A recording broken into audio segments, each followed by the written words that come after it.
What's up sa inyo mga kabowlers? What's up sa inyo mga kapito? Of course, isang mapagpalang araw sa inyong lahat. Balik ulit tayo sa ating tutorial.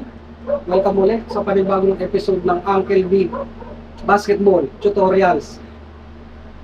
Sa pagkakataon na to, sa video na to mga kabowlers, mga kapito, ay bibigyan ko kayo ng advice ulit. Okay? Ang panibagong tips tungkol sa pagre-referee sa loob ng basketball court. So, ang video na to ay para sa mga kabaro natin, mga referees, sa mga baguhang referees na ngayon pa lang tumatawag. Okay?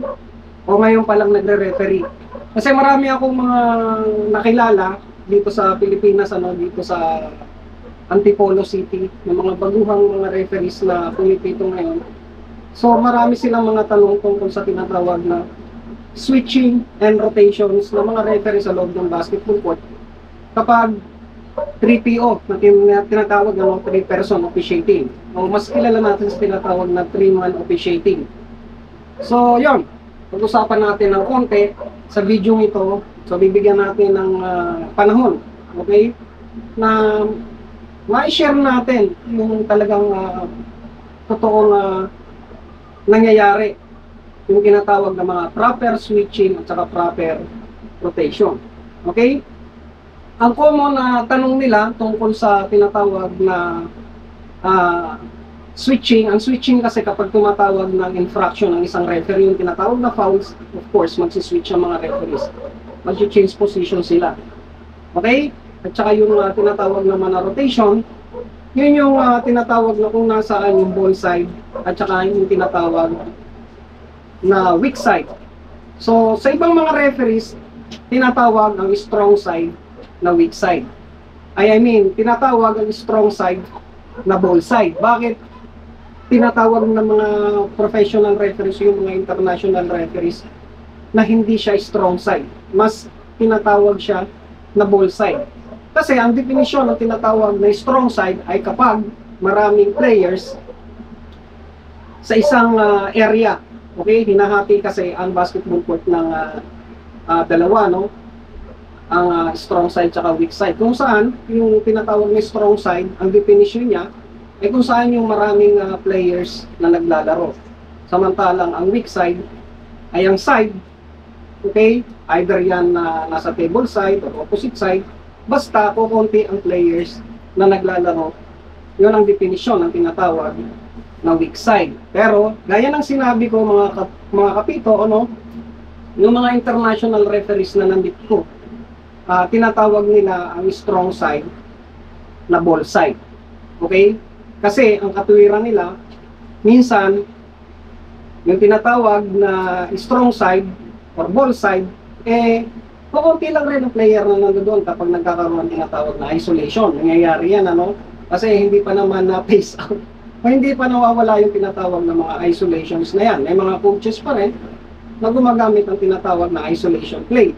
So pag sinabi natin isolation play, either dalawang players lang o 4 na players ang nasa tinatawag na strong side, which is hindi tutugma doon sa definisyon ng strong side.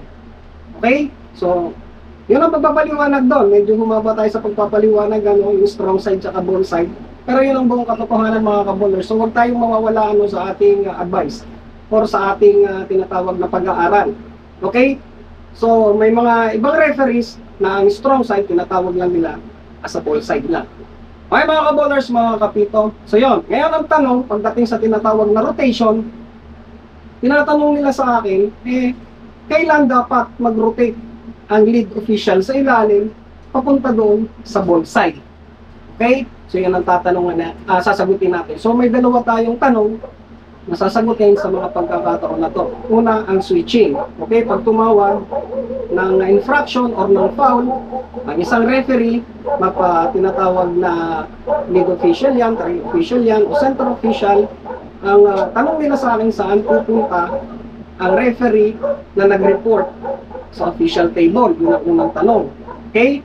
Ang pangalawang tanong is that sa rotation, okay, kailan dapat mag-rotate ang tinatawag na lead official sa ilalim papunta sa tinatawag na ball side para tulungan, of course, ang center official doon kapag doon ang aksyon. So yung dalawang katanungan, nasasagutin natin. Ano, simpleng katanungan lang yan. Yung mga referees na mga veterano, alam na alam kung ano yung mga sagot dyan, of course. Pero gaya nga na sinabi natin, ang video ito ay para sa mga kabaro natin, ang mga arbitero, na ngayon palang tumatawag, kung ngayon palang nai-engage sa tinatawag na pagre-referee, okay, sa mga liga. Eh, tutulungan natin sila sa pamamagitan ng ating channel para maiparating sa kanila yung tamang kasagutan yan. Alright mga kaballers, mga kapito, sasagutin natin ang unang tanong. Sa switching, kapag tumawag ang referee, okay, ng infraction or ng foul, saan siya mapupunta after niya mag-report sa official table. Okay? So, isa-summarize lang natin, hindi natin iisa-isahin kung sino ang tumawag. Lead official ba yan? Center official ba yan? O yung trail official ba yan? Pero ito ang point sa tanong na yun, ano ito ang sagot. Okay? Once na tumawag ang sino mang referee, kahit sa anong posisyon, at pagkatapos siya mag-report, sa table official, kailangan lumayo siya sa tinatawag na bench area.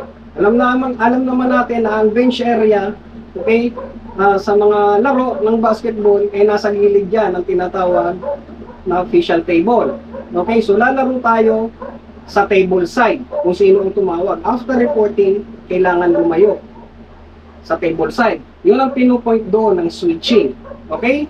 So, mag-example tayo. Ano? Halimbawa, ang center official na tumawag ay nasa table side. Okay? Habang ang lead official at ang trail official ay nasa opposite side. Okay? So, tumawag ng foul ang tinatawag na center official. So, automatic, after niya makapag-report sa table official, pupunta siya roon sa kabila, sa opposite side. Papalitan siya ng trail official doon. Okay? So, ang trail, pupunta doon sa table side. So, ganun ang palit kapag ganun ang sitwasyon. Okay? So, kung mabaliktad man yan, kung ang center official tumawag na nasa opposite side siya, at ang lead official at ang trail official ay nasa table side, kapag pumul siya, okay, hindi siya aalis doon. Okay? Kasi malayo na siya sa tinatawag na table side or yung mga benches. Ngayon mga ballers, mga kapito, so ganoon din ang tinatawag na pagpapaliwanag tungkol sa switching kapag tumawag ng infraction or ng foul ang lead official. Okay, of course, pag tumawag siya ng foul, lalayo siya. Okay? So papalitan siya ng tinatawag na referee, okay, na nanonood doon sa opposite side. Sino mang referee ang nasa opposite side, mapa center official na yan o mapa trail official, yun ang papalit. Para after niya makapag-report, siya ang pupunta sa tinatawag na opposite side. Kaya ganun din ang trail official. Kung ang trail official ay nasa table side at tumawag siya, of course after niya makapag-report, pupunta siya doon sa opposite side. So, ang papalit sa kanya, yung referee na nasa opposite side, which is ang center official.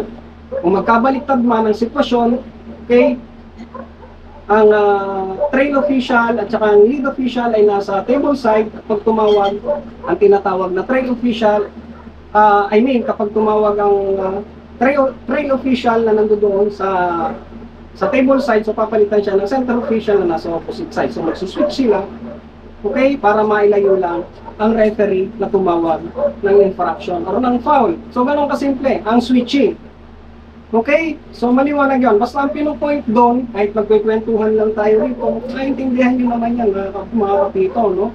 Basta ang pinupoint dyan, ng sitwasyon, is that, kapag tumawag ang sino mang referee, lead official, trail official, o yung tinatawag na center official, ilalayo niya ang kanyang sarili sa table side. Okay? Kasi nandoon ang benches. Okay? Ngayon, nasa lead official naman, syempre, pag tumawag yan ng infraction, ang kanyang next position ay sa opposite side. Laging sa opposite side ang next position niya. Okay? Which is, mapupunta na siya kung kailangan niyang palitan ng center doon, center siya. Kung kailangan niyang palitan ng trail doon, trail siya. Okay, ganun yan lang kasimple. At nababago yan during throwing, kung ano ang, kung saan nangyari yung infraction, of course, nagbabago-bago ang positioning ng referee. Mag-adjust na lang ang referee tungkol dyan. So, madali na yun. Communication na lang ng referees yun. So, sana naiintindihan ng mga bagong referees natin dyan. Yun lang. Yung pinapaabot ng FIBA regarding sa switching. Okay? So, yun ang unang tanong. Nasagot na natin. Ngayon mga kaballers, sagutin natin ang pangalawang tanong. Ang pangalawang tanong na tinatanong ng mga baguhang referees na yun dito sa yung lugar kung nasaan ako, ano na kami nagtatanong dyan. Sinasabi nila, tinatanong nila, Uncle B, kailan ba dapat mag-rotate ang referee sa ilalim papunta rin sa tinatawag na table side? Okay? So ito ang sagot dyan, mga kapito. Ang sagot dyan, of course, natural na kapag ang bola nasa gitna ng court, okay, nasa middle ng court, gitna siya ng tinatawag na opposite side at saka ng table side, yung may dala ng bola, nandoon, of course, ang nasa ilalim na referee na tinatawag nating lead official, magpo-close down yan. Okay, either nandoon siya sa opposite side o nandoon siya sa tinatawag na table side, nagpo-close down yan sa ilalim. Okay, kung mapapansin nyo sa ilalim, doon siya hihinto. Hindi siya po pwedeng tumuloy-tuloy ng movement. Humihinto muna yan. Ngayon, kapag napunta ang bola doon sa tinatawag na ball side or strong side, so sa kabila, kailangan niyang pumunta ron. Ngayon, sasagutin natin kailan siya dapat pumunta ron. Yung lead official, kailangan makita niya muna na may nagkaroon ng post na play. Okay? Ibig sabihin, yung may dala ng bola sa strong side o sa tinatawag na ball side, mag-post muna ang may hawak ng bola. Yung hindi siya continuous movement. Okay? Pero kung continuous movement, hindi na kailangan tumawid dun yung referee. Dahil magkakaroon ng mabilis na action yan. Magkakaroon ng mabilis na jump shot yan or yung attack. Maghintay na lang siya ron sa tinatawag na posisyon niya, kung saan siya nakaposisyon. Mag-a-adjust na lang siya. Either bumalik siya, okay, or mag-stay siya ron. As long as na makita niya yung aksyon. Mga kaballers nga, yun ang sagot. Kailangan makita ng lead official sa ilalim na ang play doon sa tinatawag na ball side o strong side ay mayroong post o yung paghinto. Okay? So mabilis lang ang pacing ng movement na yan o yung sitwasyon na yan. So kailangan nakita kaagad ng referee para matulungan niya kaagad ang center official doon sa kabila sa tinatawag na ball side. Okay? Kasi kailangan magtulungan yan doon kung nandun yung action. Kasi may mga angulo dyan na mahirap makita ng isang referee kung center official lang ang nandun. Okay mga kaballers, mga kapito. So yun, ang ating vlog ngayon, ang ating content ngayon, of course, gusto kong makatulong sa mga baguhang referees, matrain sila sa ganon. So, intindihin nyo lang yung pagpapaliwanag ni Uncle B, Tagalog naman yan, no? Hindi natin kailangan mag-isip lang kung ano-ano. Yun lang yun. Kahit wala tayong i-demo dito, huwag na tayo mag-request ng demonstration kasi yung pag-uusap pa lang natin dito, pagpapaliwanag ko pa lang sa inyo rin, Tagalog naman yan. Mas maiintindihan nyo yan.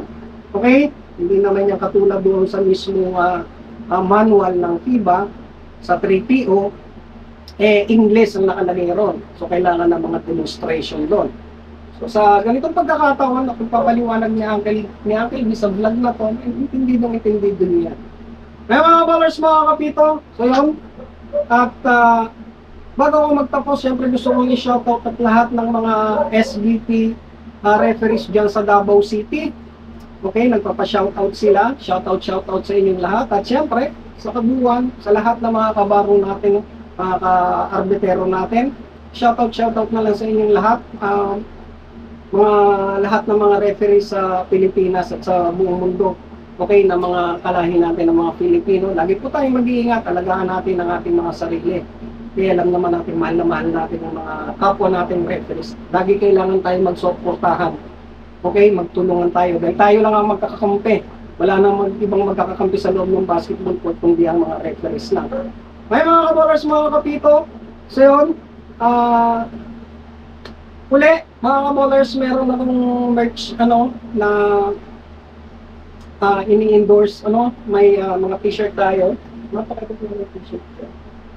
Okay, so sana Suportahan natin yung merch ni Uncle B.